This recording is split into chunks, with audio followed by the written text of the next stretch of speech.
Hey, SmartPak fans, I'm SmartPaker Dan. She's Dr. Lydia Gray, SmartPak staff veterinarian and medical director, and we're here to answer horse health questions asked and voted on by you. So I did want to let you all know we recently did a video and a blog thanking all the equine professionals out there who have been keeping our horses healthy and happy during this time that while barns have been closed across the country. We did put a link in the description so you can make sure to definitely check that out. And give a shout out in the comments to anyone who's been helping you guys out during this time, your vet, your farrier, barn professional, whoever it is. At this time, we all need all the help we can get. So definitely thank you to all of them. And with that being said, Lydia, we're getting ready for question number 1 for this month. Let's go. This one was submitted by Leah on the SmartPak blog at blog.smartpak.com. And Leah wants to know, what causes a horse to aggressively itch their legs when being worked? My sister's 2-year-old will dead stop when walking, trotting, loping, and bow, then aggressively run her face on her cannon bones like they itch. Right. You've seen horses do this, right? Oh, I've had it happen to me many times. Yeah, it's a little bit of a bad habit too. So I think all of us try to not let our horses do that. But it's more likely that the horse is itching its face and not its leg. And so on the head, it can be the teeth can be bothering the horse, and she said the 2-year-old. So there's a lot of teeth changes, mouth changes going on in the mouth of the 2-year-old. It can be the bit, and it can be that the bit's bothering them, but also it's just a bit in their mouth. And for a 2-year-old, I mean, how long has that horse been wearing it? You know, so it's not used to it yet, maybe. But it can still trying to figure out what this thing is. Yeah. Yeah, it can also be the tack itself, you know, the bridle. But there are also some medical conditions that make horses stop and rub their faces, like head shakers do that a lot. This horse is a bit young for that, but in all cases, when a horse is not acting normally, I always get the vet out to do a check. And in this case, they wanted to do a full dental exam too, because at that age, horses are losing not just the front teeth, the incisors, but they're beginning to lose their baby premolars and then make their adult molars. And so actually, I have a coming 3-year-old, you know, and between the ages of 2 years and 8 months and 2 years and 10 months, he's losing 8 of his premolars. Whoa. So I've chosen to avoid bad habits now and in the future. I'm not bridling him anymore or doing anything around his face that he would need to, the whole teeth situation might bother him and cause him to display that behavior. So that's one option too, just wait it out until you get this under control. If they're having issues with their teeth, would you still see the same sort of rubbing the face on cannon bones like while they're in their stall or anything like that as well? Or would you primarily see it more so when they're like bedded? I would think that having the bit in the mouth is gonna irritate, annoy them a little bit more, especially when it's being used, pulled left, right, back, whatever. The thing that my young horse does is a very technical term, waller.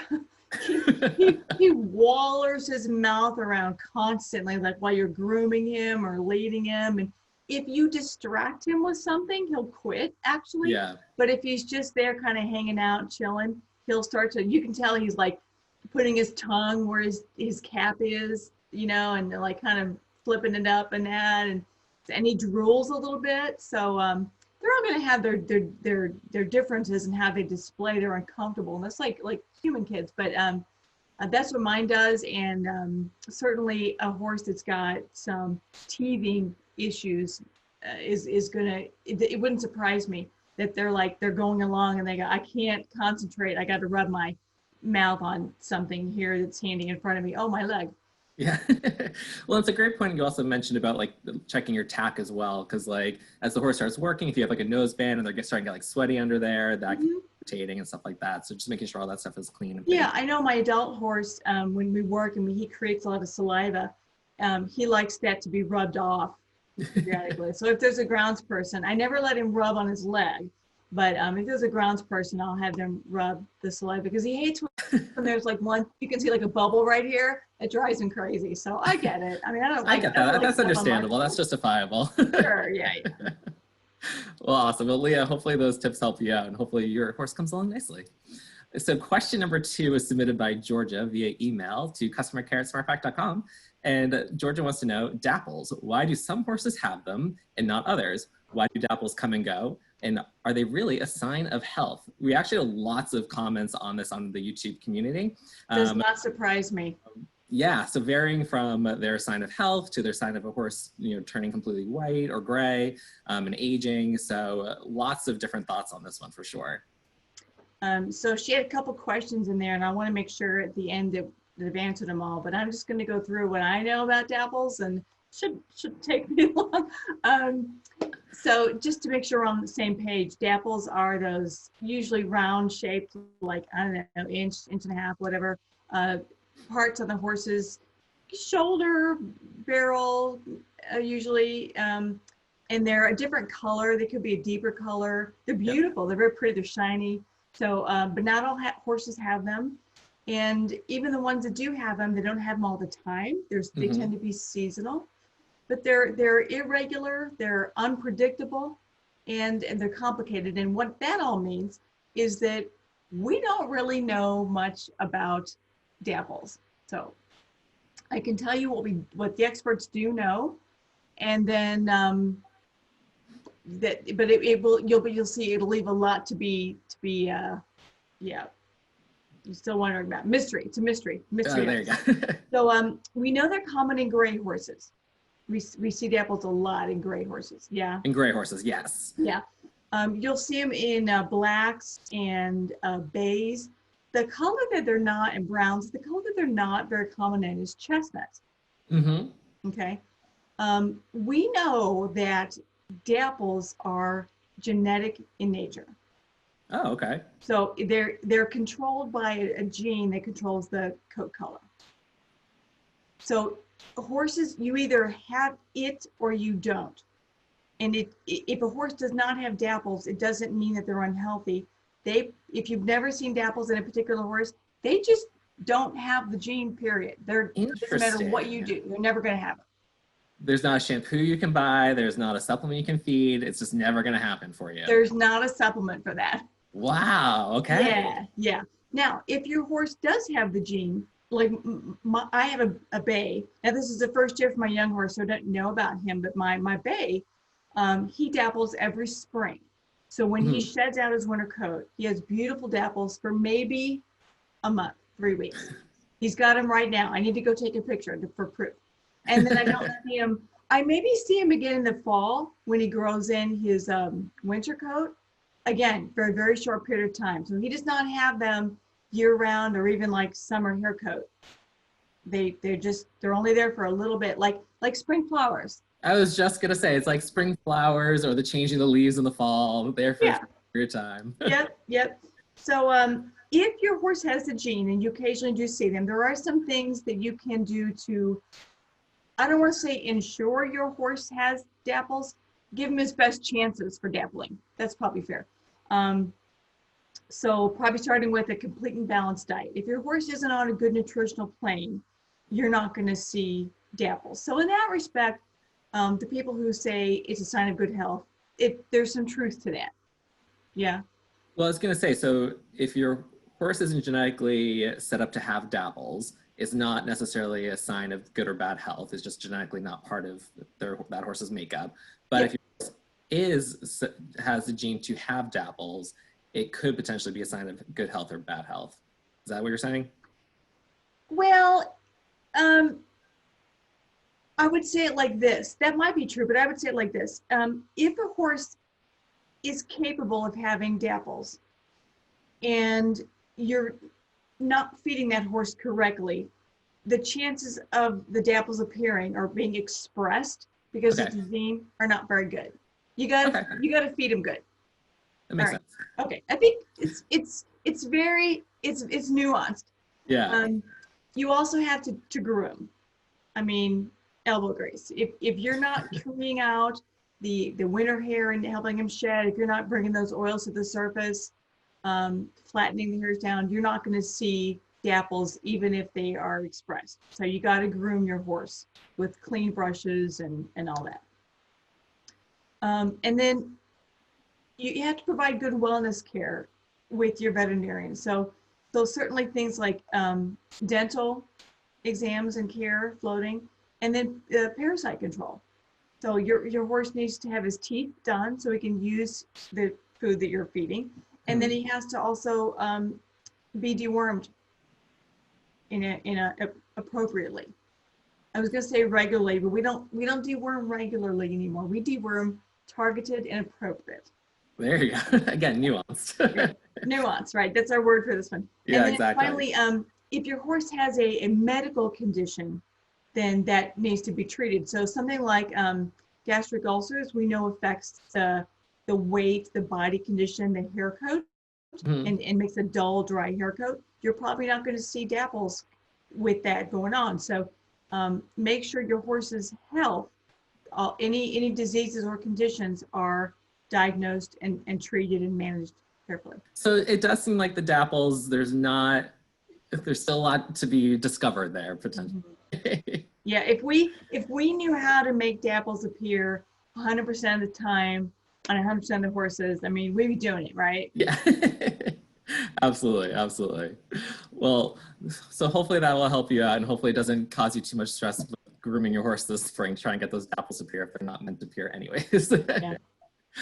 So question number 3 was submitted by Alyssa M on YouTube, and Alyssa wants to know, my horse lost his pasturemate today. I put another horse out with him, but he is still pacing and crying out. What are some ways I can help him cope with his loss? I'm sorry to hear that, Alyssa. That's sad. Yeah. That's always a tough one.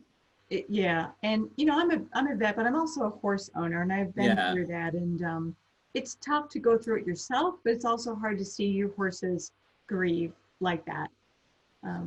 There's unfortunately not a lot of science on this, but you know, this is one of those topics that maybe don't need science to tell you what your gut says.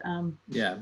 We know that humans, obviously, animals, all feel grief very powerfully. Like, I'm sure you've seen the videos of elephants, you know, standing over a baby or something, and like the primates, like chimpanzees that are mourning the loss of, say, a matriarch of their group or something. So everybody experiences loss. They know, and horses, being such emotional creatures, they can suffer this very profoundly. So I think her idea of putting another horse out there with the one was a good idea, because there's a saying, loneliness magnifies grief. So even if it's not that horse's favorite buddy, you know, they're herd animals, they're social creatures, and so having somebody there to talk to and just be a friend is a good thing.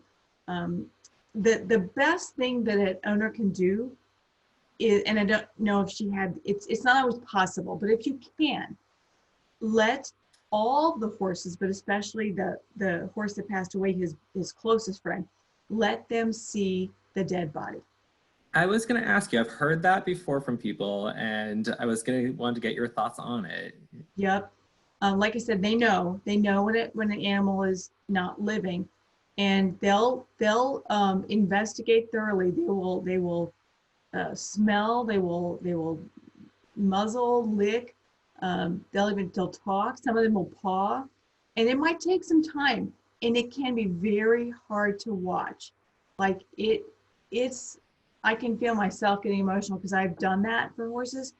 It can be tough to watch, but it's the kindest thing you can do to let them have closure, to let them know. Because think about it, if a horse is suddenly gone from their area, your horse is not going to know if he died or got sold or just changed barns. So if the horse did pass away, let his friend know and try to get that closure.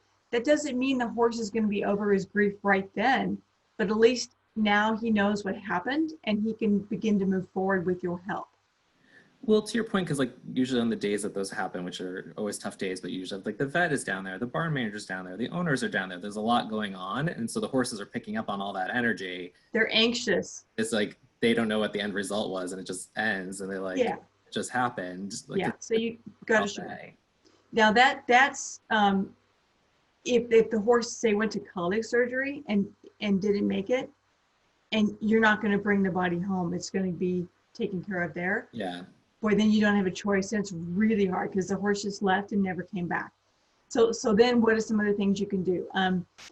You can try to take the horse's mind off it, and help that loneliness by doing things the horse likes and that are going to be comforting. Long grooming sessions, long walks.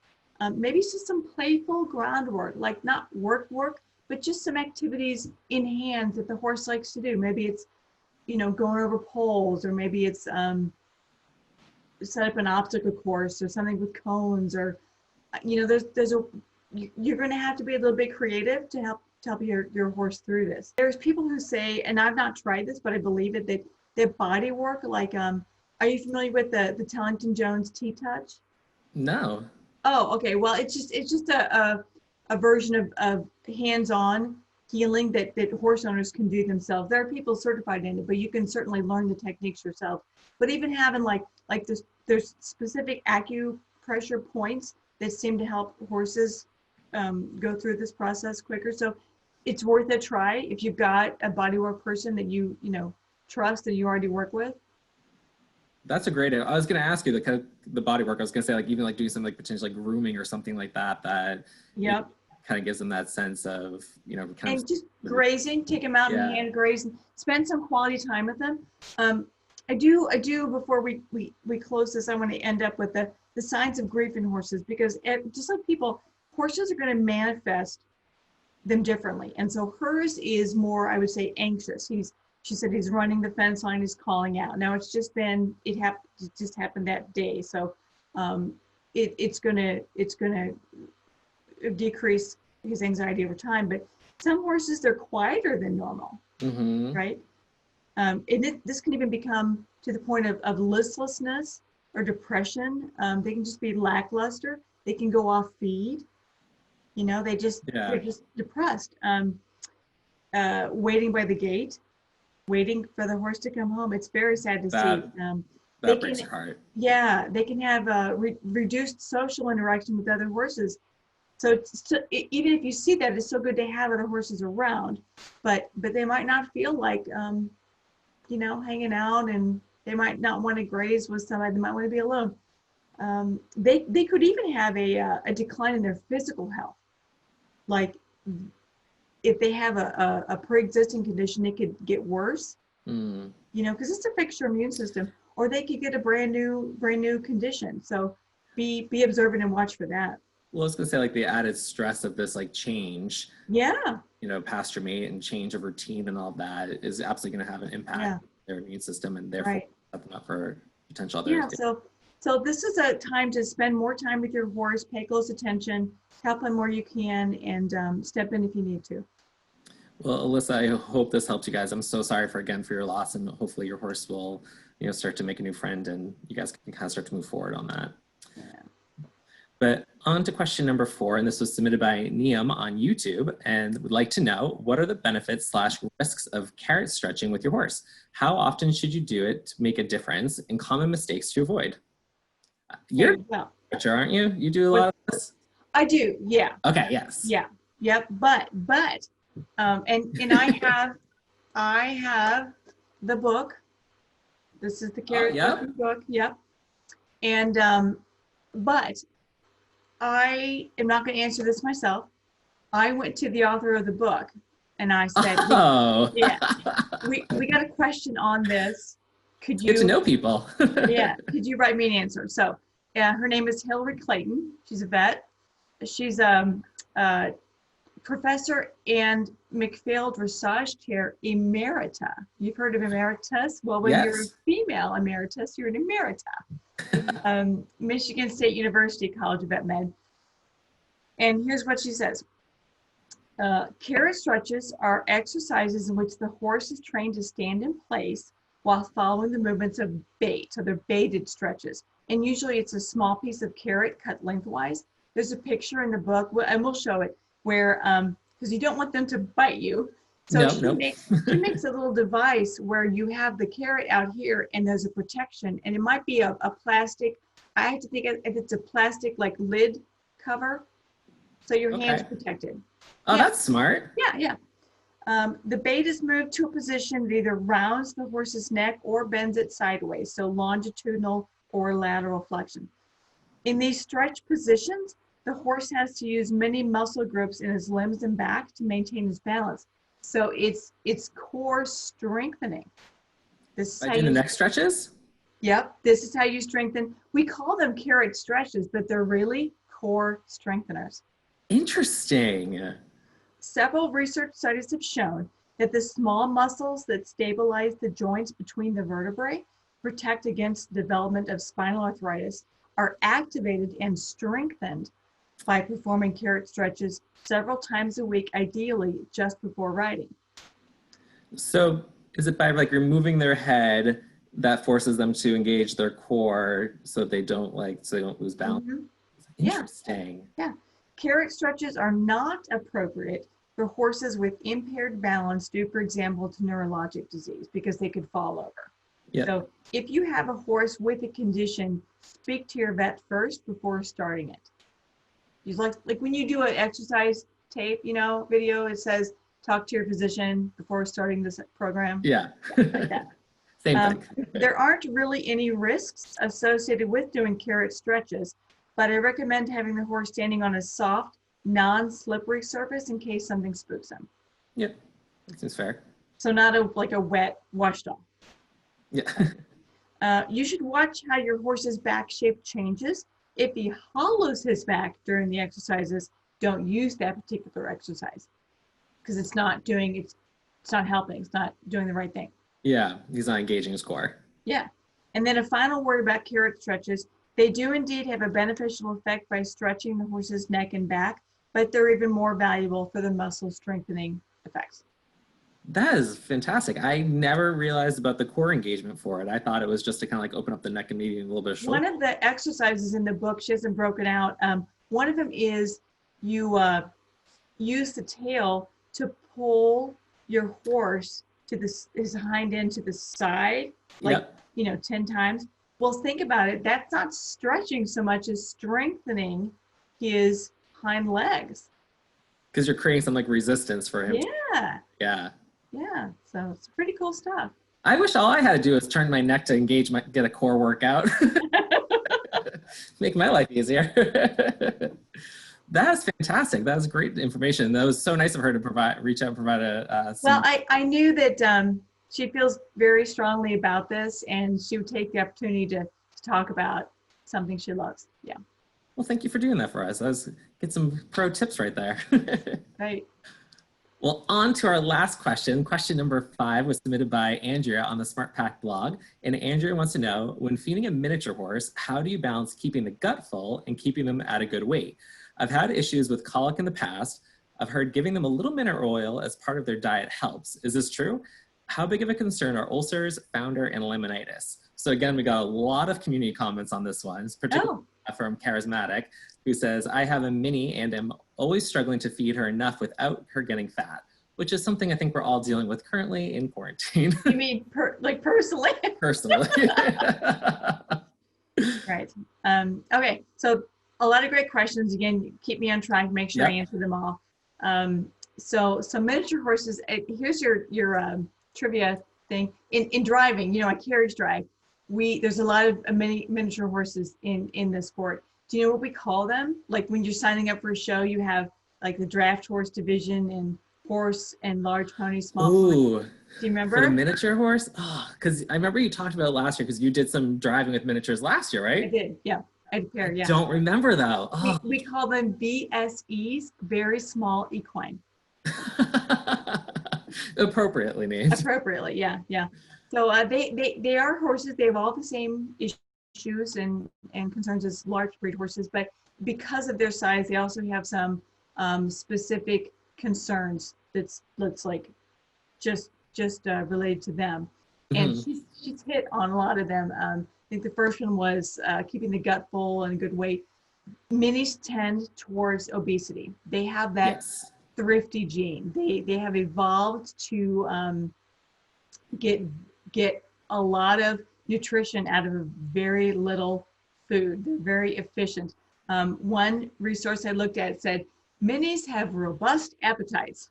So that's it. And then add to that, if you're used to having larger breed horses, you have a tendency to overfeed them. So between their uber efficiency and your tendency to overfeed them, and they don't get exercised as much commonly as large breed horses. Yeah, you're not riding 5 times a week. Yeah. Yeah, then it's sort of the perfect storm, right? So the first step is to know your mini's weight and body condition score. So the body condition scoring is the same. We use that Haneke scale. We have a video, we have articles on our website. It goes from 1 to 9, and you want to keep your mini at 5, which is ideal. Okay.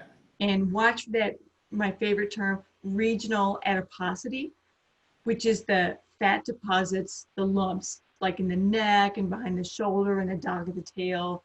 You know, those are not good.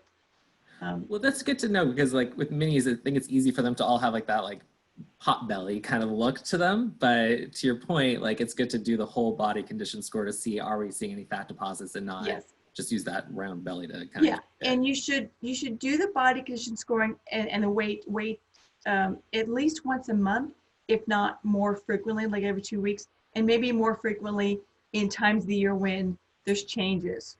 When the grass is coming in and like that, yeah, we'll talk more about grass in a second. Oh, so what you need to weigh your mini is just a soft measuring tape, like a seamstress tape.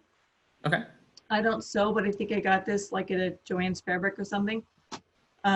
Because weight tapes, like the traditional commercial ones that have, you just put them around the girth, they have the numbers on there. They don't work for minis because of the proportions. They're not right. So you have to do the heart girth measurement and the length. But you can't even use the equine weight calculator that we have on our website, because it's not proportioned right either. Okay. Minis have their own formula that has been validated, and it's very long and complicated, so I'm not going to say it. I'm just going to have our videographer put it up on screen, and then people can pause it and write it down. But you know what, I was thinking, it'll be good homeschooling. It'll be good math homework that you and your kids can do together. And yeah. I feel like we should have people send in like their equations after. That's a great idea. That's a great idea. I will tell you that the average mini weight is 250 pounds, because we're going to use that in a second. We're going to talk about diet, right? So the same guidelines or rule of thumb works. You want to feed 1.5 to 2% of the body weight per day in total food, which for these guys is going to be forage, because they don't really need grain. Like, they're so efficient. They don't need so carbs. thrifty. Yeah. So if you weigh 250 pounds and you're getting 2% of your body weight per day, that's only 5 pounds. Oh my gosh, which is so different than how we feed horses. So you really need to weigh your hay before you feed it. So the 3 things you should do with your mini hay, well, maybe 4.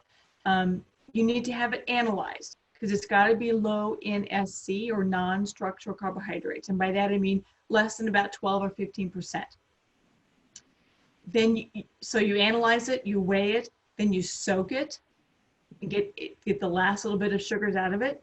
And then for this person who asked the question and the community, you probably need to put it in some form of slow hay feeder, whether it's a bag, a net, or something you make it yourself. And they even make feeders that sit on the ground, that you put the hay in, and they have to go through holes or slots to get the hay.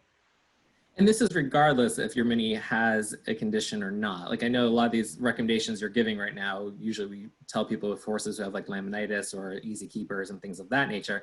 You're saying this is regardless. If you have a miniature horse, this is the best feeder for them. Because they're little hoovers. They vacuum up everything. And you've got to slow them down and increase their chew time and make the hay last. There was one study in I forget where it was in 2016, and they created a device. I don't know if it's commercially available. Maybe the gifted person could make it using a timer, but they had a sliding door on the forage source, and it would allow them to eat for a while, and then it would close. Then they had a fence line, and to get the food again on the other side of the device where that door opened, they had to walk around the fence.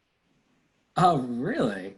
Make So exercise for it. yeah, so you eat a little bit, you exercise a little bit, you eat a little bit, you exercise a little bit. So, but that was automatic, you know. I like that. Yeah, there are all sorts of creative ways that people have set up ways to have horses exercise a little bit while they're eating. So you could look into that. I was gonna say I've seen that around a little bit where they put the hay at one end and then maybe the water's at the other end or something like that. So it kind of forces the horse to kind of. And there's ways you can fence off your dry lots so that the horses have to move a little bit. That's great. That's a great tip right there. Yeah. She did ask a question about the mineral oil. Yeah, and so colic, yes, well, they're prone, like any horse, they can get colic. They're not prone to, I would say, more colic, but there are a couple specific kinds of colic that we see more often in minis, and that would be fecaliths, enteroliths, and sand colic. And that sand colic is because they're, you know, hoovering off the ground. Yeah. The fecaliths and the enteroliths you're familiar with. They're the mineral concretions that can build up over time in the horse's gut. The fecaliths, the word that the veterinarian might use, we're going to use today just to have a big long word on the screen, is trichophytobezor. Yeah, and what it means is tricho means hair, and phyto means plant, and bezor means just ball or mass. So in essence, this is a hair plant mass. It's a horse hairball. There you go. Yeah. So the things you want to do to prevent that are groom. If you've ever groomed one of these, they have like horse amount of hair, but a little body. So much hair. You could build another mini off of it. You got to get rid of that hair. You got to feed a complete and balanced diet and do your best to, you know, make things last as long as possible, whether it's moving in between flakes of hay or putting them in a hay net or bag or some sort of feeder. You would think you would not want to do a lot of dental work because you don't want them to be any more efficient, but they have the same amount and size of teeth as a full-size horse in a smaller area. So they tend to have dental problems. And if they can't chew right, they're sending large particles back and your chances of an impaction or a fecalith are greater. So greatly increased. Got to start early on the dental work and just keep that up. Be on top of that. Man, they're cute, but man, they are high maintenance, it sounds like. And I haven't even gone into all this stuff. She asked about ulcers and founder and laminitis also. So correct. We don't see an increased prevalence in ulcers, so that we can take off our list. Yay! But because of their propensity for obesity, they are at higher risk for laminitis. There was the AAEP Foundation, so their charitable arm, just finished a 4-year study on laminitis. They looked at about 200 horses with laminitis to try to, you know, get some hard data around this terrible life-threatening disease. Yeah, and they found that obesity is the biggest risk factor for laminitis. So that is like number one. This is number one. Yeah, okay. And also top of the list was recent diet or stabling changes, exposure to lush pastures, and then having endocrine or metabolic conditions like Cushing's or equine metabolic syndrome. So one person, Dr. Nick Frank from Tufts University, who's is an expert in this area, he suggests that owners of minis have their vet out at least once a year, maybe more often, to do a complete physical exam and maybe even do screening tests for equine metabolic syndrome and Cushing's disease. So in equine metabolic syndrome, it would be the oral sugar test to check for their insulin resistance. Because once you have that, I was gonna say, like, proactively. Yes. Because you know your horse potential or your mini might already be. Yeah. Because maybe right now you let your mini go out with the other horses on pasture. But if you begin to see that your horse is developing a metabolic or endocrine disease, pasture might not be in that mini's future. And so we sell a mini muzzle. I was just going to ask, yep.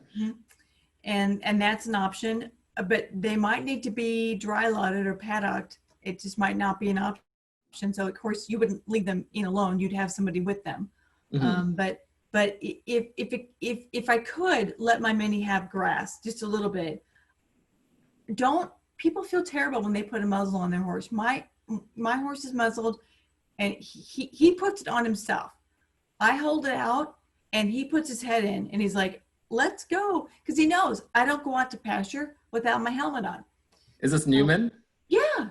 Oh. Yeah, so he knows. So we talked about how to make the food last, and obesity. We talked about laminitis, and we talked about the colic. Oh, the mineral oil.